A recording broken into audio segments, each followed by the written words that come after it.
Good morning everyone. तो आज हम थोड़ा संघवाद से संबंधित सवाल बता दे रहे हैं, उसके बाद आप और भी क्वेश्चन पूछ लेना। तो देखो बच्चों, पहले पीटी का सवाल ये है कि which one of the following is not a feature of Indian federalism. निम्नलिखित में से कौन से भारतीय संघवाद की विशेषता नहीं है। अब देखोगे, भारतीय संघवाद में एक स्वतंत्र न्यायपालिका तो होती ही है। पहले अब का मतलब क्या है, कहाँ पे टिक करना है, पूछा है नहीं है,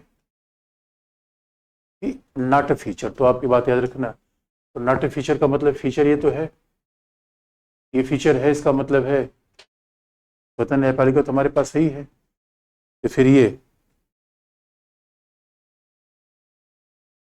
दूसरी बात अब देखोगे कि power have been clearly divided between union and the state, ये भी बात है। तो हमारे यहाँ संघ राज्य के बीच शक्ति का बंटवारा किया गया है, संघ की इकाइयों को राज्यसभा में असमान प्रतिनिधित्व दिया गया है। तो ये भी है, जो federating units have been given unequal representation Rajya Sabha, ये भी सही है। इसका मतलब चौथा अपने आप गलत हो जाता है। It is a result of an agreement among the federating units. तो दोस्तों, तीन ऊपर की विशेषताएं हैं, चौथा ही नहीं है, क्योंकि आप जानते हो हमारे यहाँ संघ राज्यों के समझौते का परिणाम नहीं है, ये यूएस कॉन्स्टिट्यूशन की विशेषता है। अब देखो बच्चों, जब प्रीवियस ईयर क्वेश्चन पर सॉल्व करो तो हमेशा ये नहीं कि कौन सा सही है, ये भी क्यों गलत है, इसके मतलब क्या होते हैं, स्वतंत्र न्यायपालिका का मतलब क्या है, विभाजन का मतलब क्या है। तो एक एक पार्ट को देखो अच्छे से, उसको एक्सप्लेन करो, तो जो आंसर गलत हो वो भी अच्छे से एक्सप्लेन होना चाहिए, तभी फायदा मिलेगा। क्योंकि अगली बार क्या होगा, एग्जाम सवाल बदल देगा। तो प्रीवियस क्वेश्चन पेपर का मतलब ये मत देखना कि हम केवल आंसर टिक कर लें कि वाई समथिंग इज करेक्ट पहला, and why something is incorrect दूसरा। अब जरा देखो, अगली बात देखें।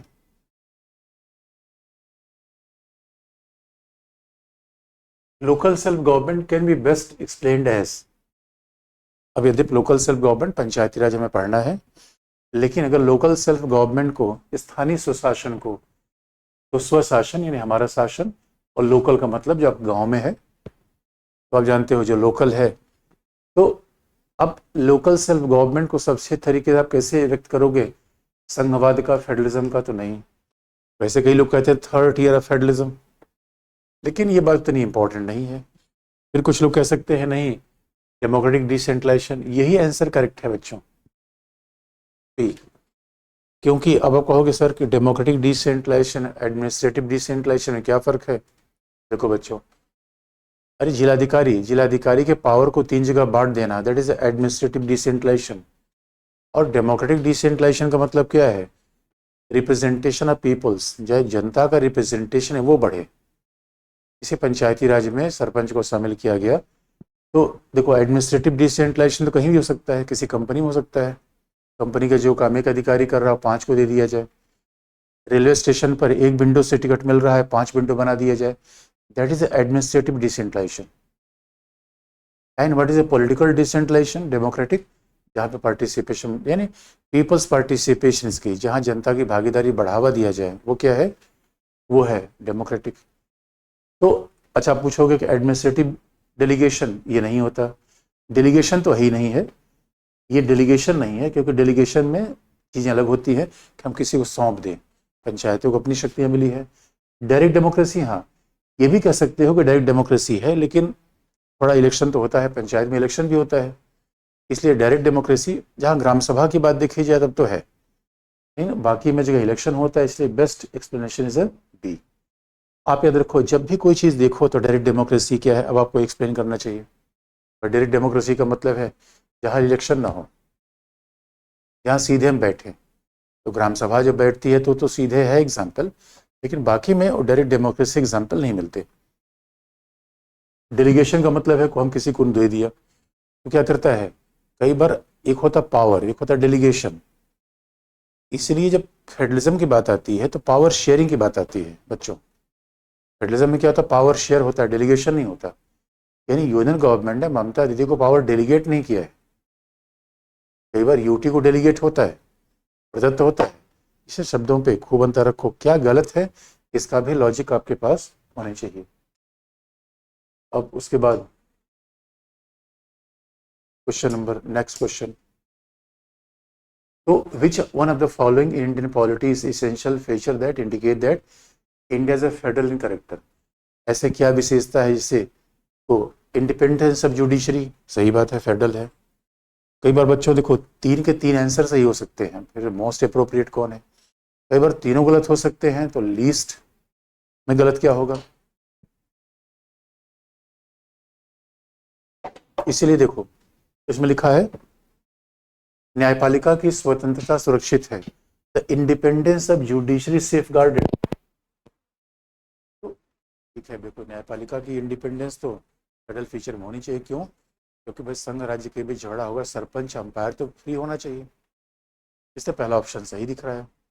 लेकिन जरा अगर दूसरे ऑप्शन को देखें, संघ की विधायिका में संगठित इकाइयों के निर्वाचित प्रतिनिधि होते हैं। Union legislature has elected representative from the constituent unit. तो ठीक है, संघ की विधायिका बंद राज्यसभा में, राज्यसभा में तो उनके यूनिट होते हैं, ये बात ठीक है। लेकिन अब सवाल है, ये भी बात ठीक है कि नहीं, राज्यसभा में जहाँ संघीय शासन होगा वहाँ पर हाउस होगा, अपर हाउस में किसका रिप्रेजेंटेशन होगा? स्टेट का होगा। यहाँ तक तो ठीक है। अब सवाल है, दोनों बातें ठीक दिख रही तो किसको हम टिक करें भाई? इस पे आते हैं। Union cabinet can have elected representative from regional parties. तो ऐसा नहीं है। यूनियन कैबिनेट में, अब यूनियन कैबिनेट में रिप्रेजेंटेटिव होते हैं, लेकिन ये फेडरल फीचर की बात नहीं है कि यूनियन कैबिनेट में कि भाई एक भाई यूनियन कैबिनेट तो आज के डेट में बीजेपी है, तो बीजेपी में ऐसा थोड़ी रीजनल पार्टीज हैं। Fundamental rights are enforceable by court of law. Fundamental rights का होना फेडरल फीचर की बात नहीं है बच्चों। फंडामेंटल राइट यूनिटरी गवर्नमेंट में पाई जाती है। तो फ्रांस में फंडामेंटल राइट, फ्रांस फेडरलिज्म थोड़ी है। इसलिए इस और दूसरी बात है कि अगर दोनों हाउस है तो इंग्लैंड में हाउस ऑफ लॉर्ड है, इंग्लैंड तो फेडरल सिस्टम नहीं है। इसका मतलब है जो सबसे अप्रोप्रिएट फीचर फेडरलिज्म का मुझे मिल रहा है, आप याद रखना, फेडरलिज्म का सबसे इंपॉर्टेंट फीचर क्या है? Division of power. अगर 3 में किसी एक का टिक करना हो तो पहले आप क्या करो? Division of power. इसे बच्चों याद रखना, अगर तीनों में division of power, written constitution, independent judiciary, शक्ति का विभाजन, स्वतंत्र न्यायपालिका और लिखित सर्वोच्च संविधान, ये 3 फीचर पहले आता है, चौथा उसके बाद आएगा। इन 3 फीचर में पहला क्या है? इंडिपेंडेंट जुडिशरी, इसलिए हम इसको टिक कर देंगे पहला। तो first option is more appropriate. तो आप देखोगे जो बातें आपको गलत है उसका भी रीजन जाननी चाहिए, तभी इसका फायदा होता है। इसे बच्चों के प्रीवियस क्वेश्चन पर बार बार आप देखोगे तो आपका यूपीएससी पीटी रुकेगा नहीं। बस कौन गलत सही है, क्यों सही है, क्यों गलत। अब इन्हें कि क्वेश्चन देखा, आंसर देखा, टिक कर लिया, कोई फायदा नहीं होगा। फिर बी एनालिटिकल, कि आप उसके रीजन ढूंढो क्यों ऐसा हो रहा है। और फिर next question, the constitution of India define it's basic structure in terms of federalism, secularism, fund. तो मेरे बच्चों आगे आपको बता देंगे जुडिशरी में बेसिक स्ट्रक्चर। हमारे यहाँ हकीकत की बात यह है, हमारा संविधान बेसिक स्ट्रक्चर को डिफाइन नहीं करता, इंडियन कॉन्स्टिट्यूशन डिफाइन नहीं करता। बेसिक स्ट्रक्चर का विचार जुडिशरी ने 1973 में दिया है। तो भारत का संविधान संविधान थोड़ी डिफाइन कर रहा है, अपनी मूल संरचना परिभाषित करता है, नहीं। That is defined by judiciary in 1973, Kesavananda Bharati case.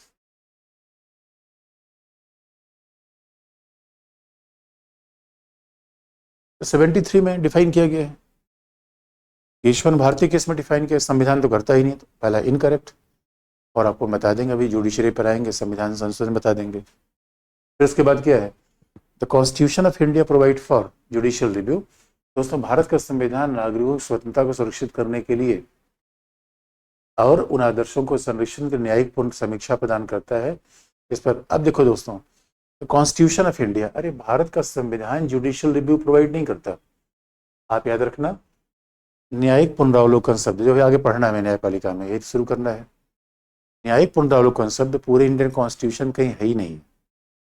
ये तो न्यायिक पुनरावलोकन प्रैक्टिकल टर्म है, न्यायिक पुनरावलोकन संविधान में थोड़े है। इसलिए neither 1 nor 2, both are incorrect.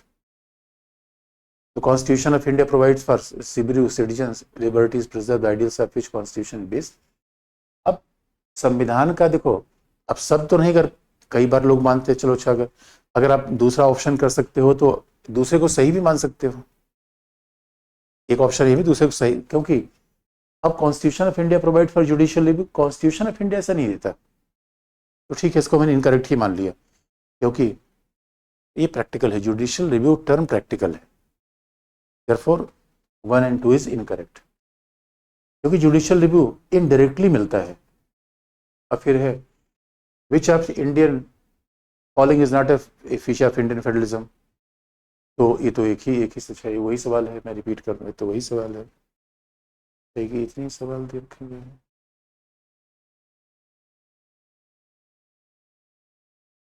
अब देखो बच्चों, अच्छा कुछ सवाल आपको मैं और बता दूं मेंस के बताने से पहले,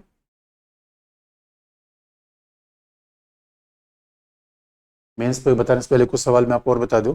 अब मान लो, अब देखो कभी भी अगर फेडरलिज्म में आप पढ़ रहे हो, कुछ आर्टिकल आप देख लेना, कुछ आर्टिकल से क्वेश्चन हमेशा आते हैं फेडरलिज्म में, तो अब जैसे कि आर्टिकल 3, अब ये वेयर एक्ट से आपको देखना चाहिए, कुछ आर्टिकल हैं जो कि ईटी के लिए कई बार इंपॉर्टेंट हो जाते हैं, आर्टिकल 3,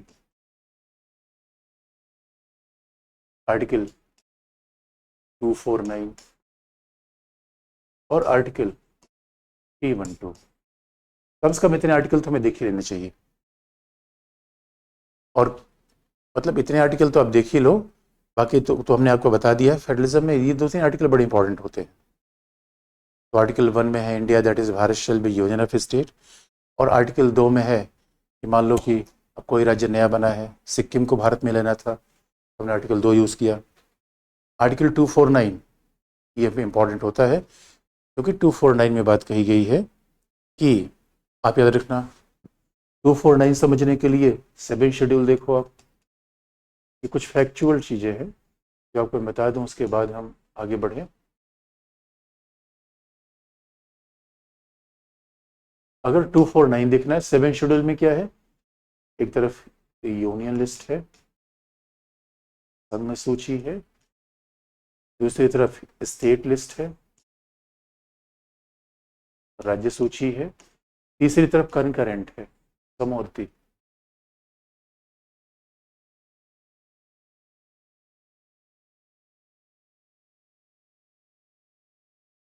कंकरेंट है, समवर्ती है। अब एक खास बात देखोगे, अगर 3 लिस्ट है तो सवाल है कि स्टेट लिस्ट पे तो कौन कानून बनाएगा, स्टेट लिस्ट पे कानून बनाएगा यूनियन स्टेट गवर्नमेंट, तो स्वाभाविक रूप में कंकरेंट पे यूनियन स्टेट दोनों बनाएंगे। आप पूछो कंकरेंट पे, अब सवाल ये है कि मान लो आपस में टकराहट हो जाए, कि मान लो कि उत्तराखंड ने यूसीसी बनाया और यूनियन कहे उत्तराखंड यूसीसी क्यों बनाया, कंकरेंट लिस्ट में, कंकरेंट लिस्ट में मोदी जी भी कानून बना सकते हैं, पार्लियामेंट भी और दीदी भी। स्टेट लिस्ट में कौन है, केवल दीदी, इधर कौन है, कौन, मोदी। ये सेपरेशन है, ये डिवीजन ऑफ पावर है। तो मान लो कि कल के लिए मोदी जी ने और दीदी ने दोनों कानून बना दिया, संसद विधायिका दोनों कानून बनाए, दोनों टकरा गया, तो हमेशा रखना बच्चों, अगर यूनियन और स्टेट कानून टकराए तो डिसाइड कौन करेगा, उच्चतम न्यायालय।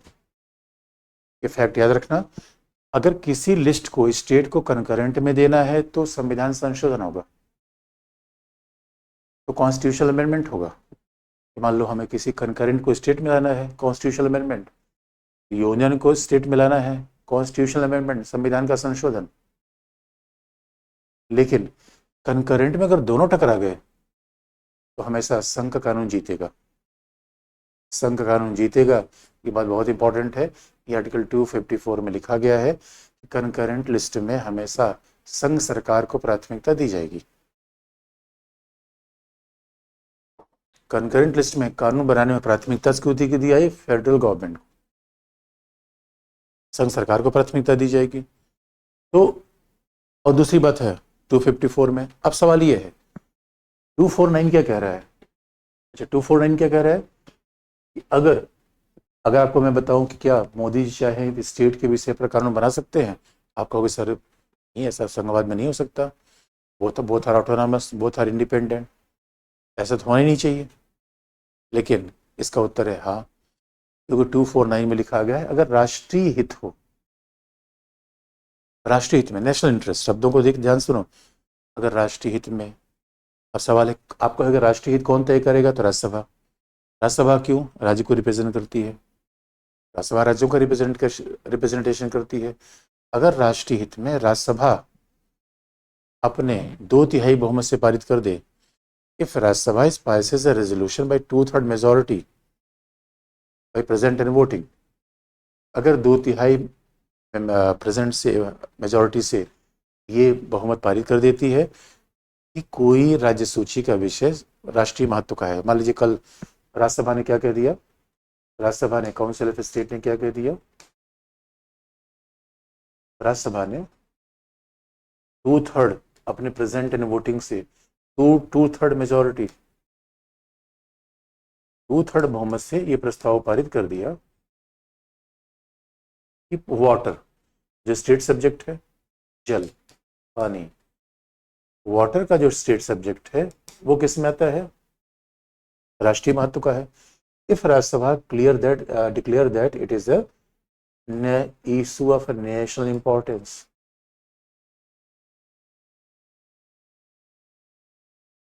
अगर ये राष्ट्रीय महत्व का विषय है तो इस पर संसद विधि का निर्माण कर देगी। यही 249 में लिखा गया है, इस पर संसद विधि का निर्माण कर देगी।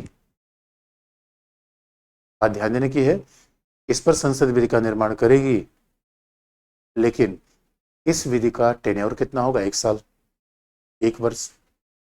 आप कहोगे सर मान लो उसको बढ़ाना हो फिर 1 वर्ष, यानी बढ़ाना हो तो 1-1 वर्ष करके बढ़ाया जाएगा, प्रोवाइडेड दैट कि राज्यसभा ही रेजोल्यूशन पारित कर रही है कि कोई विषय राष्ट्रीय महत्व का है।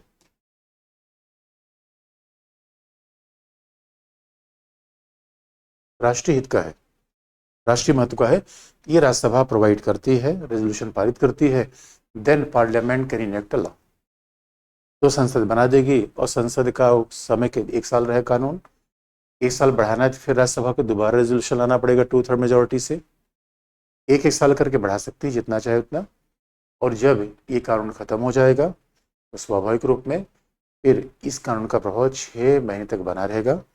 Even if the law cease to be exist and Council of State is not extending the law, even their effect will be continued even for 6 months, उसका प्रभाव 6 महीने तक बना रहेगा, उसका प्रभाव 6 महीने तक बना रहेगा। That is a idea of 249। 249 का ये इम्पैक्ट है, इसलिए ऑब्जेक्टिव एग्जाम के कई बार ये इंपॉर्टेंट हो जाता है, लिखने वाले एग्जाम के लिए दोस्तों, मेंस के लिए नहीं। ये मेंस का क्वेश्चन मैं आपको बता दूंगा। और इसमें देखो कई बार 252 भी है, तो हमारे यहाँ इसलिए संघ सरकार की थोड़ी प्राथमिकता है, और 252 भी है, इसमें कहा जाता है 2 या 2 से अधिक राज्य समझौते के द्वारा संघ से रिक्वेस्ट कर सकते हैं ये राज्य सूची के विषय पर कानून बनाए। आप कहोगे सर 2 या 2 से अधिक राज्य संघ को क्यों रिक्वेस्ट करेंगे? कई बार ऐसा होता है कि मान लो 2 या 2 से अधिक राज्य संघ को रिक्वेस्ट करेंगे क्योंकि हमारे विषय पर कानून बना दे, क्योंकि राज्य कानून बनाएगा तो उसके अंदर तक रहेगा, पार्लियामेंट के कानून तो पूरे देश के लिए हो सकते हैं, इसीलिए पार्लियामेंट कई बार मॉडल कानून बना देती है जो 2 या 2 से अधिक राज्यों के लिए होगी। और आर्टिकल 253 में लिखा गया है अंतर्राष्ट्रीय समझौता, तो आप जानते हो WTO मोदी जाते हैं WTO में। अब देखो हमारे यहाँ किसान कह रहे हैं कि हमें MSP दो, WTO में संघ सरकार जाती है, अब संघ सरकार के लिए ऊपर दबाव बन रहा है कि फूड सिक्योरिटी एक्ट खत्म करो, आप सब्सिडी ज़्यादा दे रहे हो, तो अब WTO में समझौता करना पड़ता है यूएन गवर्नमेंट को। अब वो बात कल के लिए स्टेट ना माने तो उसकी तो फर्जियत हो जाएगी। अब यूएन में मोदी जी ने कहीं समझौता कर दिया और दीदी ने कहा लो आपने समझौता किया जाके मानो, इसे 253 में कही गई ये बात। कोई अंतर्राष्ट्रीय समझौते में भी संघ राज्य सूची के विषय पर विधि का निर्माण कर सकता है, तो ये इंटरेस्टिंग पार्ट है। यहाँ संघ को थोड़ी शक्तियां ज्यादा है, यहाँ संघ को शक्तियां ज्यादा है।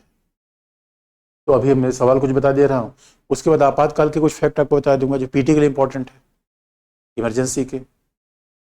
तो ये एग्जाम्पल है किस तरीके से कुछ फैक्ट आपको याद रखने हैं। और 312 में क्या लिखा गया, अखिल भारतीय सेवा, ऑल इंडिया सर्विसेज।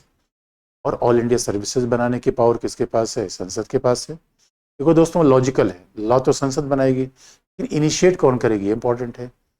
इनिशिएट किया जाएगा राज्य के द्वारा, इनिशिएट किया जाएगा राज्य के द्वारा यानी राज्यसभा के द्वारा, क्योंकि ऑल इंडिया सर्विसेज पूरे भारत में सर्विस बनेगी। जैसे अभी इंडियन जुडिशियल सर्विस की बात आ रही थी। तो अब सवाल है कि जब ऐसा इनिशिएट राज्यसभा करेगी, उसके लिए भी ऐसा ही प्रक्रिया है, राज्यसभा 2/3 बहुमत से प्रमाणित करे कि अखिल भारतीय सेवा का निर्माण किया जाए, then parliament can enact law. कुछ फैक्ट है। अच्छा आगे बढ़ने से पहले थोड़ा आपातकाल के बारे में आपको बता दें, कुछ फैक्ट आपातकाल के बता दें, फिर क्वेश्चंस बता दें मेंस के। तो ये कुछ फैक्ट है जो आपको पीटी में ध्यान रखना है। इसलिए आप देखोगे 42nd अमेंडमेंट से कई विषय क्या किए गए, कई विषय क्या किए गए, स्टेट से कंकरेंट में ट्रांसफर कर दिए गए। याद रखना, जब किसी विषय को स्टेट से हम कंकरेंट में ट्रांसफर करेंगे, therefore we are marginalising the power of state. हम राज्य काम कम कर रहे हैं, तो कंकरेंट में ट्रांसफर कर दिया तो संघ की भी शक्ति आ गई। तो 42nd अमेंडमेंट से क्या कंकरेंट में लाया गया था, आप जानते हो कि उसमें लाया गया था एडुकेशन, शिक्षा, इसमें ला दिया गया था शिक्षा कंकरेंट में, फॉरेस्ट 1, एडुकेशन, फॉरेस्ट, और उसके बाद ला दिया गया था वेट,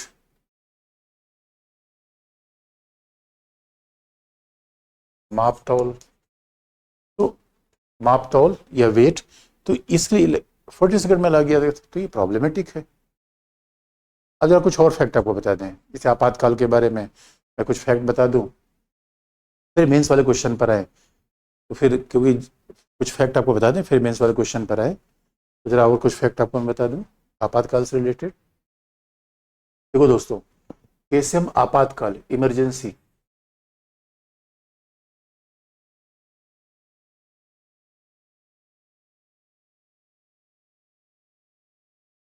आप याद रखना, आपातकाल संविधान के भाग 18 में है, पार्ट 18 में है। और आपातकाल 356 को आपातकाल में नहीं रखा जाता, पार्ट 18 में है, लेकिन आपातकाल की हेडिंग उसमें नहीं है। 356 मैंने आपको पहले बता रखा है। लेकिन जरा कंपेयर कर दें यहाँ पे, देखो आपातकाल कैसे इंपोज होता है, कैसे प्रोक्लेम होता है।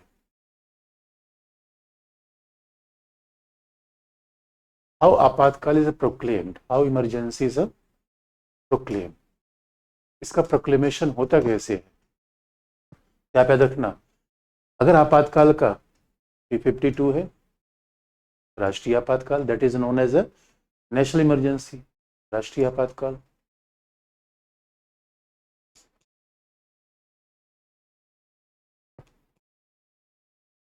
फिर उसके बाद है 3, चूंकि 356 तो आपातकाल उसकी हेडिंग है ही नहीं है, उसकी हेडिंग है the failure of constitutional machinery, इसलिए हम लिख सकते हैं 360 वित्तीय आपातकाल, फाइनेंशियल इमरजेंसी।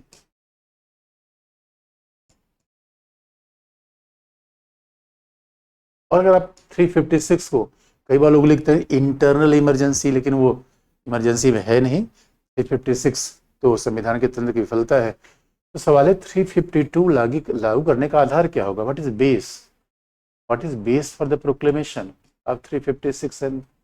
तो 356 का बेस क्या होगा, पहला, अगर देश की सुरक्षा खतरे में है, क्यों, बिकॉज ऑफ एक्सटर्नल एग्रेशन,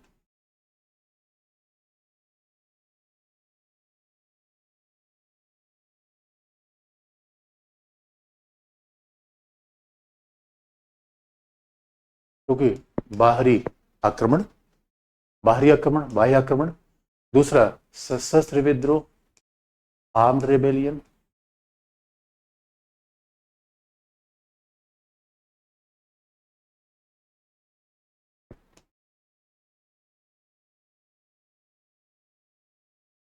और तीसरा युद्ध, वार। तो ये बेस है 352 लगाने के। और याद रखो, ये एक्चुअल हो ऐसा जरूर नहीं है, होने की आशंका हो तब भी हम आर्टिकल 352 लगा सकते हैं, और स्वाभाविक रूप में राष्ट्रपति लगाएगा। राष्ट्रीय आपातकाल और किसी देश के एक भाग में, पूरे भाग में लगा सकता है, यानी वो लद्दाख में भी लगा सकता है और पूरे इंडिया में लगा सकता है। ठीक है, ध्यान देने के एक बेस क्या होता है 352 का, बाहरी आक्रमण, इसलिए 62 में लगा, चाइना पाकिस्तान 71 में बाहरी आक्रमण हुआ, और वार। और देखो दोस्तों, बाहरी आक्रमण के बाद वार ही तो होगा, हर वार बाहरी आक्रमण से हो ऐसा जरूरी नहीं है कि हम भी वार अटैक कर सकते हैं किसी पे।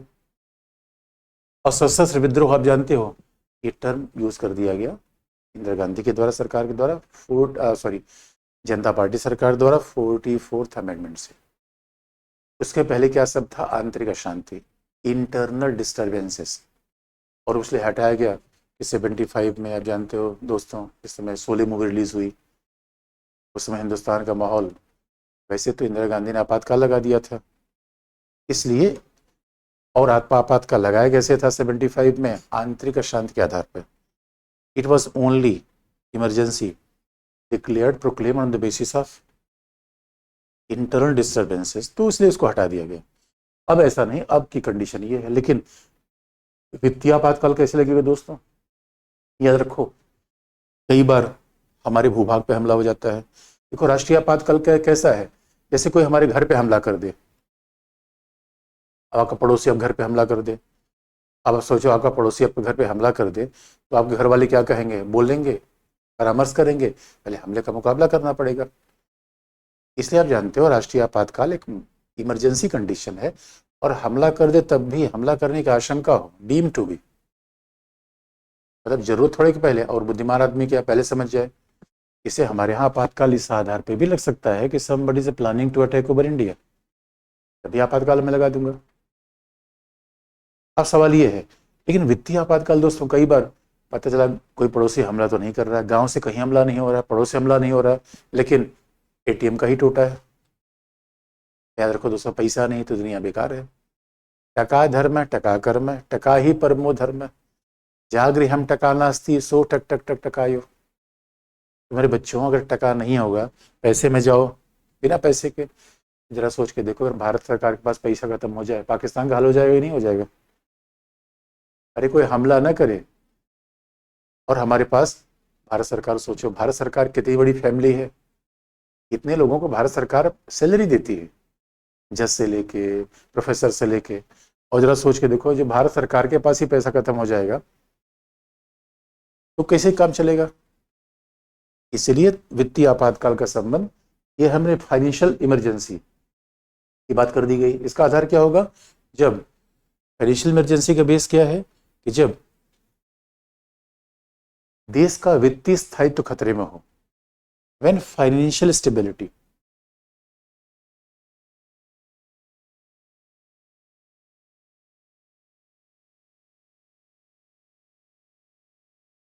जब वित्तीय स्थायित्व खतरे में हो।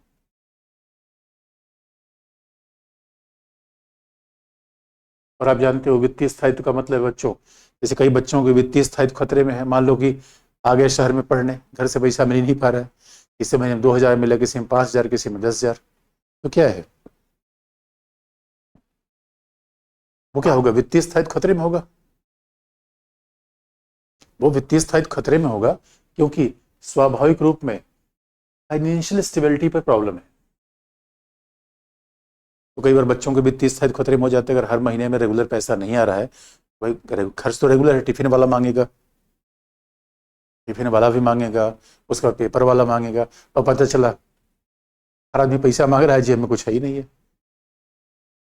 शादी का निमंत्रण आ गया और दोस्त ने कहा, दोस्त क्या कार्ड लाए हो, मगर क्या कार्ड लाऊं यार, मामला बड़ा गड़बड़ा गया है, वित्तीय स्थायित्व खतरे में है। और दूसरी बात है वित्तीय साख, फाइनेंशियल क्रेडिट, वित्तीय साख पर खतरा उत्पन्न हो जाए,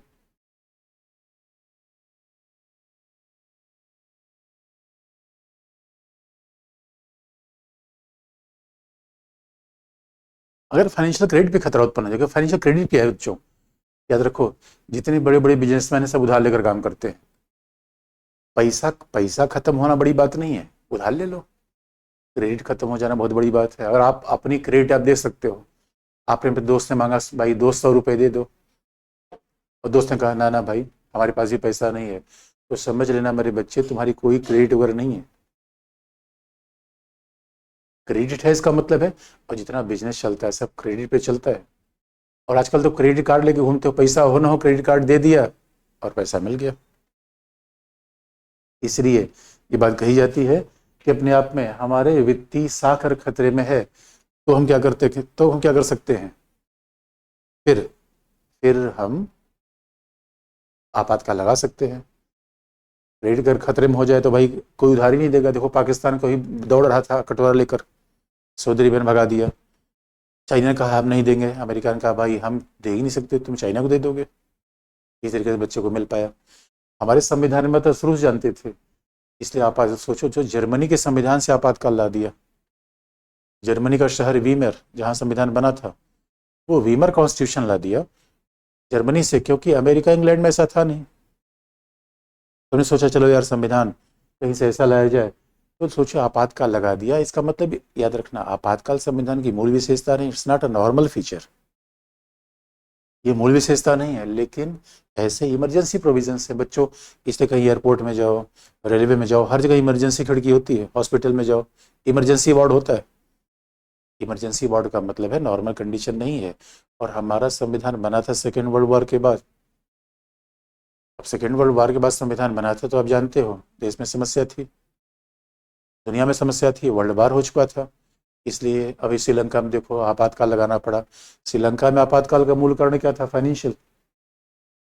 वहाँ किसी, श्रीलंका पर किसी ने हमला नहीं किया, फाइनेंशियली बैंकरप्ट हो गए। तो सोचो हमारे संविधान निर्माता कितने होशियार थे, सब प्रोविजन कर रखा है।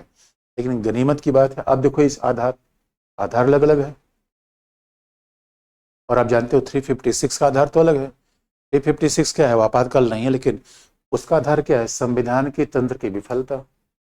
ऐसे कंपेयर करके चार्ट बना के पढ़ लिया करो, तो कंफ्यूजन कम से कम होगा और बातें याद रहेंगी। संविधान के तंत्र की विफलता,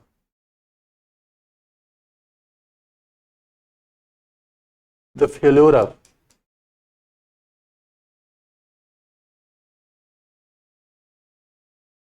कॉन्स्टिट्यूशनल मशीनरी।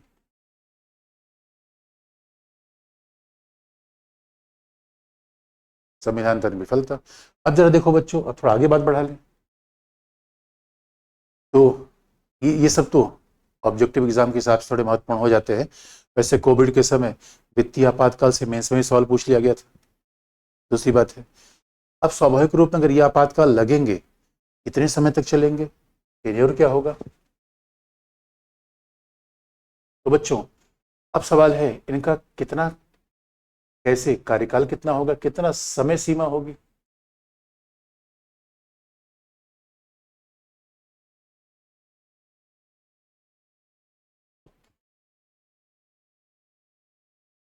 या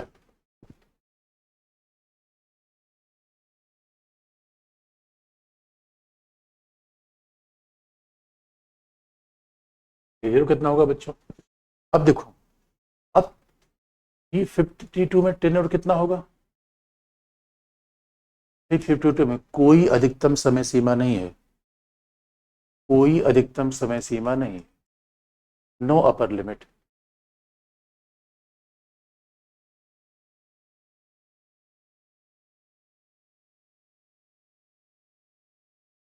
इसलिए आप देखोगे बच्चों कि हमारे यहाँ आपातकाल जो लगाया गया, जो हमारे यहाँ आपातकाल लगाया गया, उसमें जरा सोच के देखो कि कोई अधिकतम समय सीमा नहीं है, क्योंकि इसमें जो आपातकाल लगा है, अभी तक हमारा राष्ट्रीय आपातकाल लगा है 1962 से 1968 तक। 352 लगा है 1971 से 1977 तक, और 1975 से 1977 तक। तो एक बार 2 साल के लिए, एक बार 6 साल के लिए, एक बार 6 साल के लिए।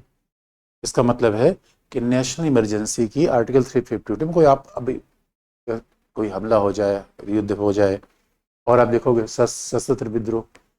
सशस्त्र विद्रोह का मतलब है अंदर ही कोई लोग विद्रोह कर दे। तो अब इसका कोई समय सीमा तो हो नहीं सकता। अरे दोस्तों आफत आ गई तो कब तक समय सीमा होगी बता नहीं सकते। तो 352 में कोई समय सीमा नहीं है। यही कंडीशन 360 में है। वित्तीय आपातकाल में भी no time limitation is prescribe.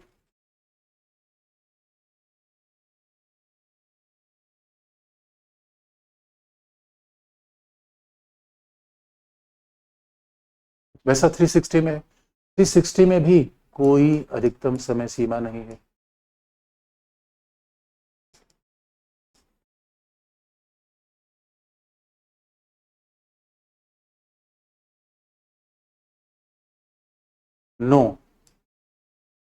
No time limit is prescribe even in 360।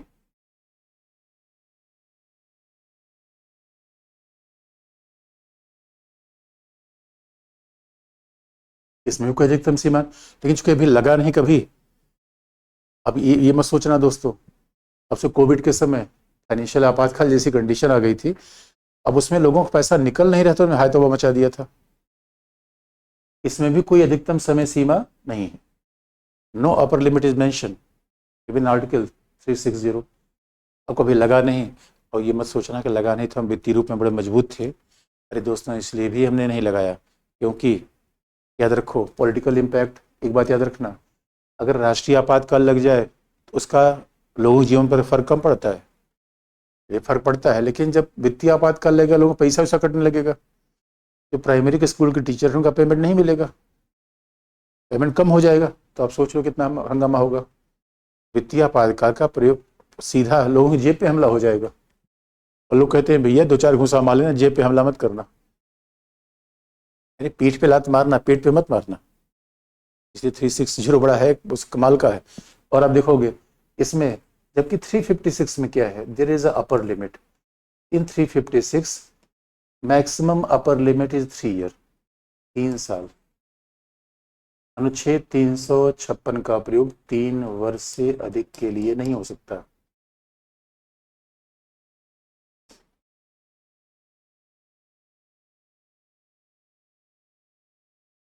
अधिक के लिए नहीं हो सकता, ये 44th अमेंडमेंट से लिखा गया। It can't be extended beyond 3 years. इसका 356 का यूज 3 वर्ष से ज्यादा नहीं हो पाएगा। और बच्चों, 1 वर्ष से भी ज्यादा, 1 वर्ष से बढ़ाना हो तो भी इसके उपाय दिए गए हैं, आगे आपको बता देंगे। अब देखोगे ये, अदरवाइज आप कहोगे सर एक ही पार्ट में 3 आर्टिकल है, एक 360 है, इधर 352 है और इधर 356 है, तो दोनों में अपर लिमिट नहीं है, तो इसमें अपर लिमिट क्यों कर दी गई? क्योंकि 356 का मिसयूज बहुत हुआ था 44th अमेंडमेंट 1970 है, जनता पार्टी गवर्नमेंट, इसने ऐसा अमेंड कर दिया, इसने ऐसा अमेंडमेंट कर दिया था। तो इस वजह से थोड़ी मामला यहाँ पे ध्यान देने का कि ऐसा अमेंडमेंट हुआ। अब बच्चों जरा देखो आगे की बात है। अब आगे की बात हमें ये देखना है कि किस तरीके से समय सीमा तो हो गया, कैसे इस पे पार्लियामेंट कंट्रोल होता है, इन तीनों पर पार्लियामेंट कंट्रोल कैसे होगा। 350, 360। अब इस पे संसद का नियंत्रण कैसे होगा, क्योंकि हमारे संसदीय शासन में आप जानते हो, बिना संसद के तो कार्यपालिका कोई काम करेगी नहीं। और प्रोक्लेम कौन कर रहा है? राष्ट्रपति। राष्ट्रपति काम करेगा मंत्रिपरिषद की सलाह से। यदि 352 में पहली बार लिखा गया, पहली बार मंत्रिमंडल शब्द का प्रयोग 44th अमेंडमेंट से 352 में आया। 352 मंत्रिमंडल शब्द का प्रयोग, कैबिनेट शब्द का प्रयोग 352 में पहली बार आया 44th अमेंडमेंट से, क्योंकि 352 में लिखा गया है इसको अनाउंस करने से पहले, प्रोक्लेम पहले करने से पहले मंत्रिमंडल की लिखित सलाह होनी चाहिए। ये बात बड़ी इंटरेस्टिंग है। इसलिए आप देखोगे what form of a parliamentary control,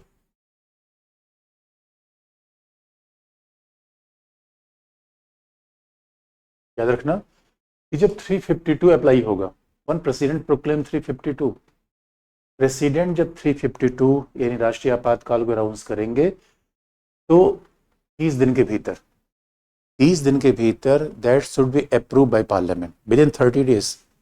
तो 30 दिन के भीतर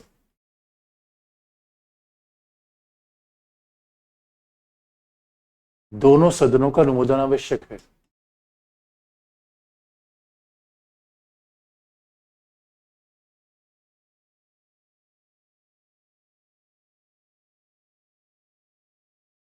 दोनों सदनों का अनुमोदन आवश्यक है। Approval of both houses of parliament is mandatory with in 30 days. Approval is needed from both houses within 30 days.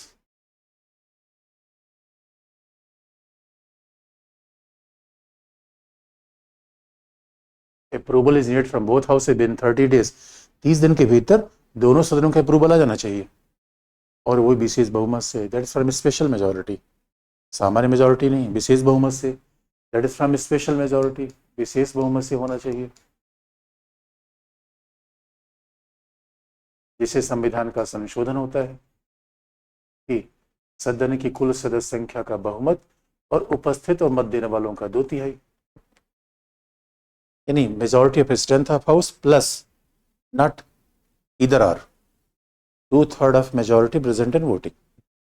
लेकिन दोस्तों, हमारे संविधान निर्माता है इतनी बारीक बातें लिख गए, इसलिए कहोगे अब मान लो 30 दिन प्रेसिडेंट ने प्रोक्लेम कर दिया, लेकिन दोनों सदन मतलब लोकसभा राज्यसभा, अब दोनों के अप्रूव करना है। लेकिन इसी बीच क्या हो गया, लोकसभा डिसॉल्व हो गई, इसी बीच में लोकसभा का विघटन हो गया। अब क्या किया जाए? अब जब लोकसभा का विघटन हो गया तो क्या किया जाए? इसके बाद तो कहा गया है, तो अगर 30 डेज में राज्यसभा अप्रूव कर दे तो चलता रहेगा, इसे राज्यसभा के रहने का फायदा होता है। तो 30 डेज में राज्यसभा अप्रूव कर दिया जाए, चलता रहेगा। और याद रखना, लेकिन जो न्यूली इलेक्टेड लोकसभा है, from the first meeting of its Lok Sabha, from the date of first meeting, 30 दिन के भीतर न्यूली इलेक्टेड जो लोकसभा है, नई वाली जो लोकसभा आई हुई है, उसको 30 दिन के भीतर अप्रूव करना पड़ेगा। ये बात ध्यान रखने की है। तो अब बड़ा इंटरेस्टिंग पार्ट है, इसका मतलब है कि इतनी बात गहराई से लिख दी गई, लेकिन इसका मतलब है इन केस लोकसभा डिसॉल्व, भाई प्रेसिडेंट ने प्रोक्लेम किया और लोकसभा डिसॉल्व हो गई, लोकसभा डिसॉल्व हो गई तो राज्यसभा उसको अप्रूव कर दे स्पेशल मेजोरिटी से, नई लोकसभा फिर से उसे अप्रूव करेगी 30 दिन के भीतर, पहली बैठक के 30 दिन के भीतर। तो फिर ये आपको 356, 352 चलता रहेगा।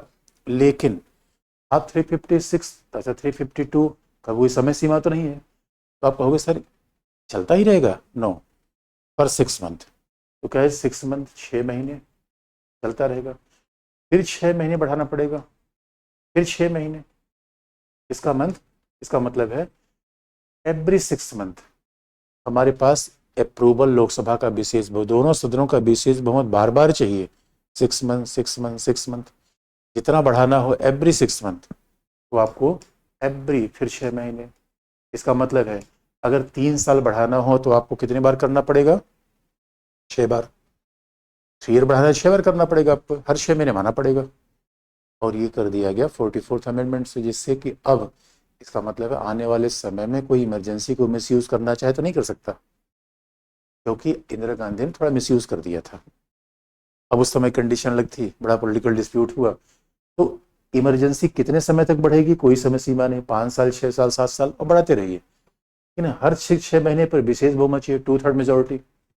और आप जानते हो 2/3 मेजोरिटी लेना बहुत बड़ी बात है, इससे पार्लियामेंट का कंट्रोल बहुत ज़्यादा हो जाता है। और ये 6 महीने वाली बात कब की गई? 44th अमेंडमेंट से। नहीं, पहले क्या था, एक बार अनाउंस किया, कोई कंट्रोल नहीं था। क्योंकि अब देखोगे ये जो 360 में है, आर्टिकल 360 में क्या लिखा गया है, in case if financial emergency is proclaimed, तो फाइनेंशियल इमरजेंसी प्रोक्लेम के क्या लिखा गया है, 2 महीने के भीतर। यहाँ 30 दिन है, यहाँ क्या लिखा गया है, विद इन 2 मंथ, 2 महीने के भीतर संसद अप्रूव करे, 2 महीने के भीतर दोनों सदन सामान्य बहुमत से अनुमोदन कर दें।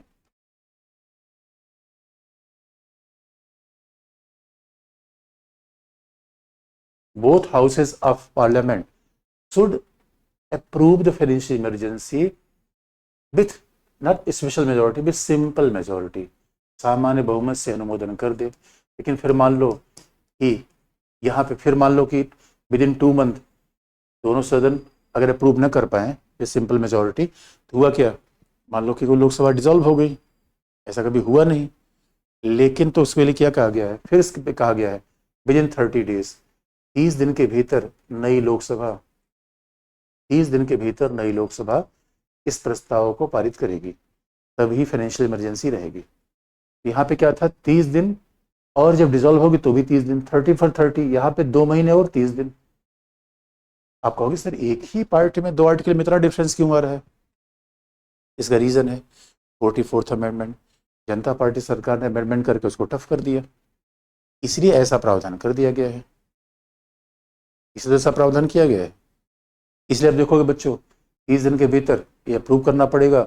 और इतना ही नहीं, उसके बाद 356 में कैसे कहोगे, 356 में भी आप कहोगे सर अच्छा इसको 6 महीने बढ़ाना पड़ेगा। नो, 360 को 6 महीने बढ़ाने की आवश्यकता नहीं है।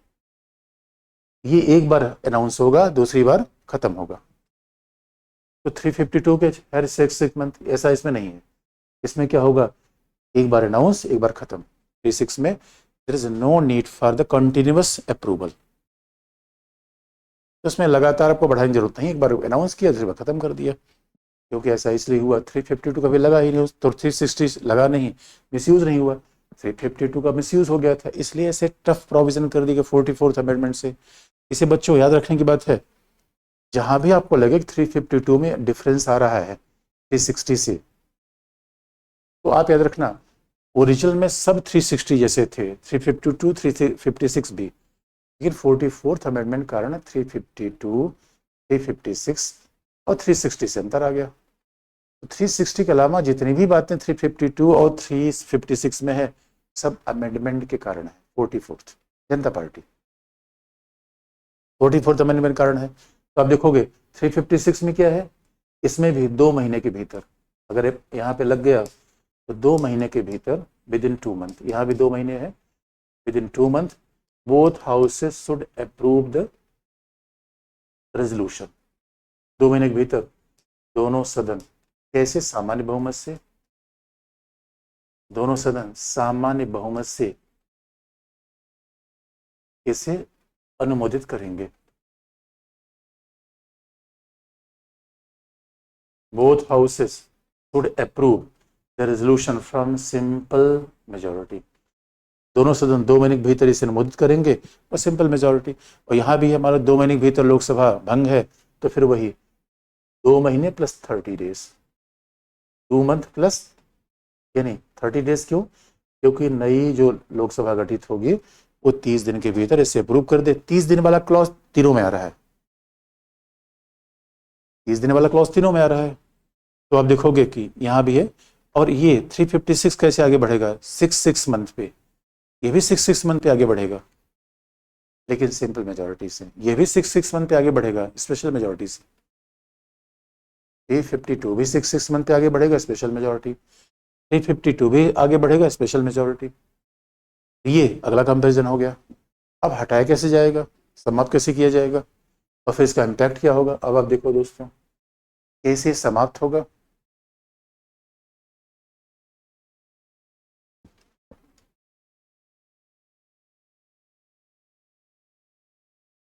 और फिर इसका इन्फ्लुएंस क्या होगा, how it will come to an end, terminate कैसे होगा, टर्मिनेट कैसे होगा। 352 के टर्मिनेशन का पहला, इफ प्रेसिडेंट प्रोक्लेम, यदि राष्ट्रपति घोषणा कर दे खत्म हो जाता है तो खत्म हो जाएगा। अन्यथा लोकसभा को भी ये अधिकार दे दिया गया, लोकसभा को भी सामान्य बहुमत से प्रस्ताव पारित करने का अधिकार है। लोकसभा सामान्य बहुमत से प्रस्ताव पारित करके इसे खत्म कर सकती है। Even house of people can pass a resolution with simple majority and national emergency will come to an end. तो पहली बार लोकसभा को भी अधिकार दे दिया गया है।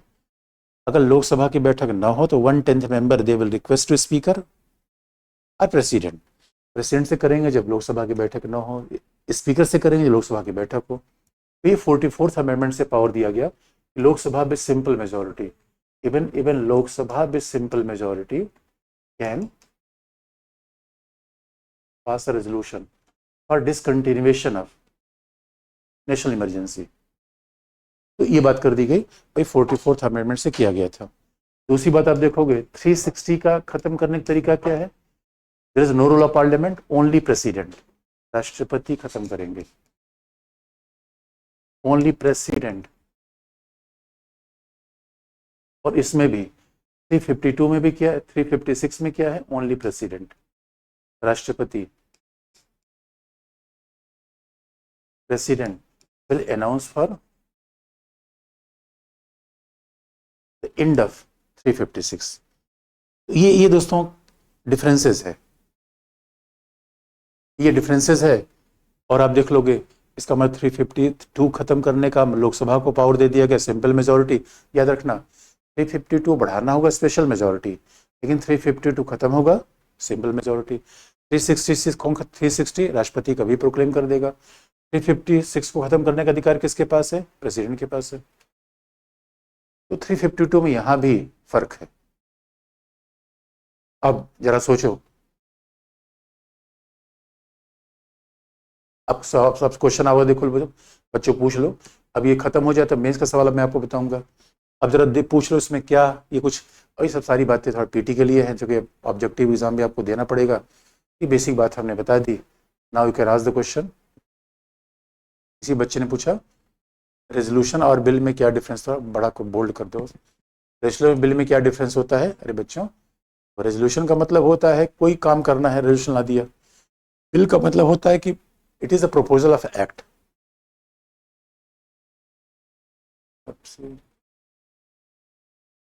अच्छा, इम्पैक्ट क्या होगा अभी आप पूछ लो, उसके बाद इम्पैक्ट बताएंगे कि तीनों का इम्पैक्ट क्या होगा। तीनों का इम्पैक्ट क्या होगा? Filling sir, form filling OTP release और है ओटीपी सेशन के बाद हेल्प, गरिमा ने कहा। अब इसमें क्वेश्चन नंबर 2 फिर से समझा दीजिए। मैं चलता, इतनी जल्दी क्यों भाग रहा है मेरा बच्चा? 352 में कौन पावरफुल होता है? ये मेरे बच्चों 352 में राष्ट्रपति पावरफुल होगा कि नहीं? सर तीनों आपातकाल के दौरान फंडामेंटल राइट निलंबित होते? नहीं नहीं नहीं नहीं, पूजा ने पूछा है फंडामेंटल राइट, अभी बताएंगे।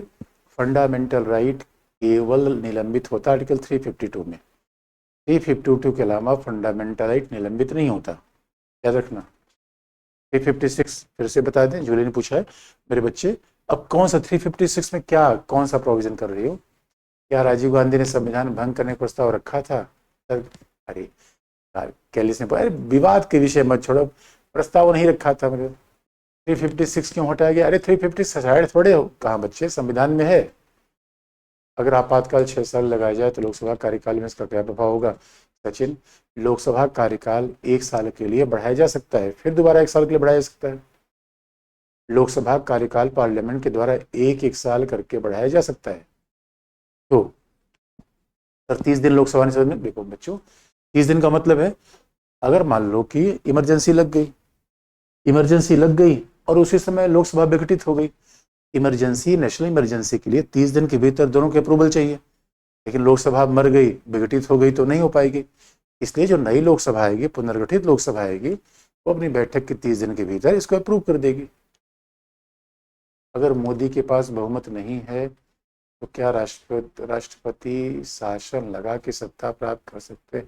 अरे नहीं बच्चों, ये सब पॉलिटिकल डिस्प्यूट बच जाओ मेरे बच्चों। अरे पहले बेसिक बात पढ़ो, सेंट्रल स्टेट लिस्ट पर लॉ बना के कितने मैक्सिमम टाइम पे एक्सिट कर सकता है? देखो सेंट्रल स्टेट लिस्ट पे बनाएगा तो मैक्सिमम टाइम की बात नहीं होती, आर्टिकल 249 में टाइमिंग है, बाकी में टाइमिंग नहीं है। बाकी साक्षी ने पूछा सशस्त्र विद्रोह, अरे साक्षी अब माओवादी कल के लिए दिल्ली घेर ले, या कभी सेना में ही कोई विद्रोह हो जाए, वो सरकार को राष्ट्रपति भवन घेर ले, जैसा कि अभी युगांडा में हुआ। इसे पूछा मिथिलेश सर 2 मंथ और 30 दिन समझ में नहीं? अरे मेरे बच्चे देखो 2 मंथ का मतलब क्या होता है, जब आपातकाल लगेगा तो मान लो 356, 360 2 महीने में अप्रूवल होगा। लेकिन मान लो किसी बीच में लोकसभा विघटित हो गई, तो लोकसभा विघटित हो जाएगी तो राज्यसभा अप्रूव कर देगी। अगली बार जब लोकसभा चुनाव होकर आएगी पहली बैठक के 30 दिन के भीतर फिर से इसको अप्रूव करेगी। यही है 2 महीने, 2 महीने 30 दिन, यानी 2 महीने, 2 का मतलब 2 बार अप्रूवल होगा। तो 2 बार अप्रूवल क्यों हो रहा है? क्योंकि किसी न किसी कारण से लोकसभा विघटित थी। अगर लोकसभा विघटित नहीं होगी 2 बार अप्रूवल का सवाल ही पैदा नहीं होता। अगर लोकसभा विघटित नहीं होगी तो एक ही बार अप्रूवल पर्याप्त है। पूजा ने पूछा सामान्य बहुमत क्या है? पूजा, सामान्य बहुमत का मतलब है, मान लो लोकसभा में 100 मेंबर है तो 100 का 51, 51, एक आधे से ज्यादा। 50 लोग हैं तो कोरम पूरा होगा, इसलिए 60 लोग हैं तो 31, 100 लोग हैं तो 51, 200 हैं तो 101, ऐसे ही सामान्य बहुमत है। वित्तीय आपातकाल लागू हुआ तो क्या फर्क पड़ेगा विधानसभा? मेरे बच्चों, अभी बात याद रखना, जब वित्तीय आपातकाल लागू होगा, अब जरा सोच कर, अब फिर जब बता ही देते हैं आपको, अब जरा ये भी देख लो।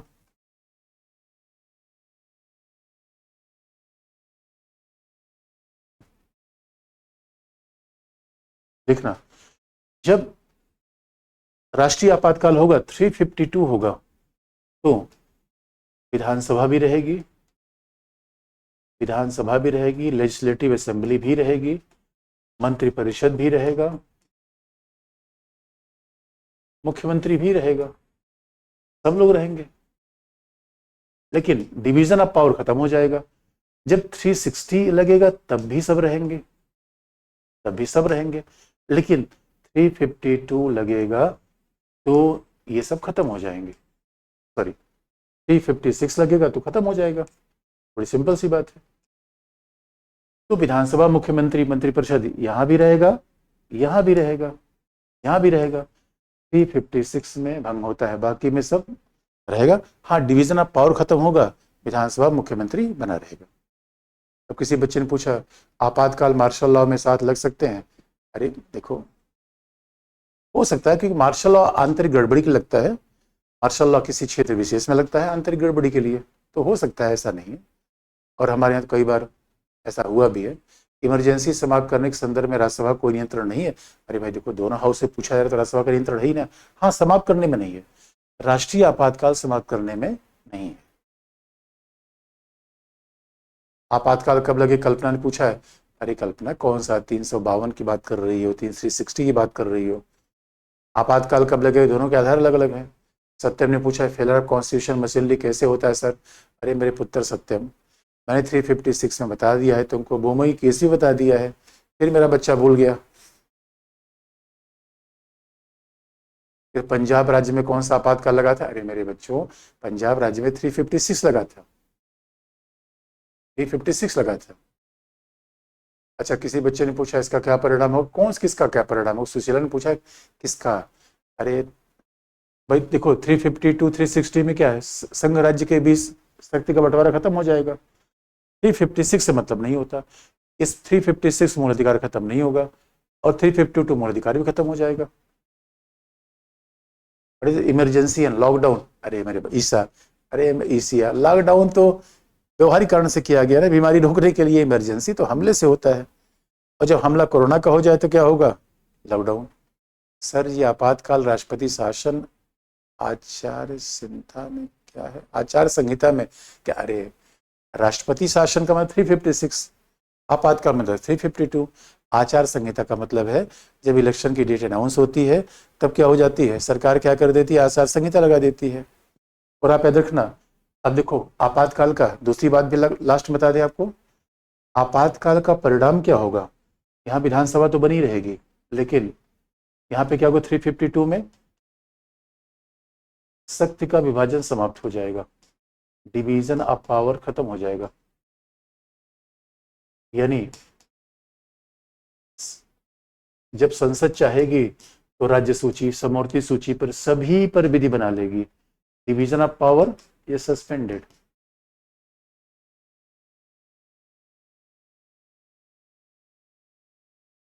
विधानसभा रहेगा, मुख्यमंत्री रहेगा, डिवीजन ऑफ पावर नहीं रहेगा, लेकिन मूल अधिकार स्वाभाविक रूप में सीमित होगा। मूल अधिकार सीमित होगा। Fundamental right will also be suspended. उसका एक अलग एग्जांपल है, अभी मैं बता भी दूंगा उसका। 366 क्या है, यहाँ पे क्या होगा, फंडामेंटल राइट पे कोई फर्क नहीं पड़ता, फंडामेंटल राइट पे कोई फर्क नहीं पड़ेगा, फंडामेंटल राइट बना रहेगा, यहाँ भी फंडामेंटल राइट बना रहेगा। लेकिन 360 में क्या होगा, किसी भी अधिकारी के वेतन भत्ते कम किए जा सकते हैं, जिसमें राष्ट्रपति के वेतन भत्ते, जिसमें उच्चतम न्यायालय के मुख्य न्यायाधीशों के वेतन भत्ते भी शामिल है, या नैतिक वेतन भत्ते भी शामिल है। तो वित्तीय आपातकाल में वेतन भत्ते काटे जाएंगे। किसी सचिन ने पूछा है वित्तीय आपातकाल के दौरान टैक्स पर क्या प्रभाव पड़ता है। केंद्र सरकार, बच्चों टैक्स लगेगा, लेकिन केंद्र सरकार राज्यों से बांटेगी टैक्स, जरूरी नहीं है। केंद्र सरकार राज्यों को दिया जा रहा अनुदान, टैक्स का विभाजन रोक सकती है। राष्ट्रीय आपातकाल में 350 किस कंडीशन पर अनुच्छेद 19 में तत्काल निर्मित हो जाएगा। मेरे बच्चों देखो देखो क्या होता है, जब 352 लगेगा, याद रखना, जब 352 लगेगा, 352 का दो इम्पैक्ट होता है। जैसे 352 लगेगा तो पहला इम्पैक्ट होता है 358, जहां आर्टिकल 19 तुरंत खत्म हो जाता है। दूसरा इम्पैक्ट होता है 359, जहां पे राष्ट्रपति उद्घोषणा करेगा कौन से फंडामेंटल राइट समाप्त होंगे।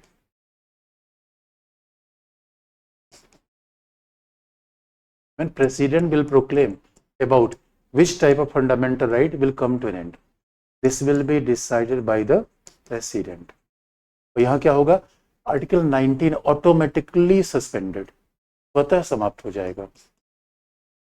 358 का जब प्रभाव होगा तो आर्टिकल 19 स्वतः समाप्त हो जाएगा।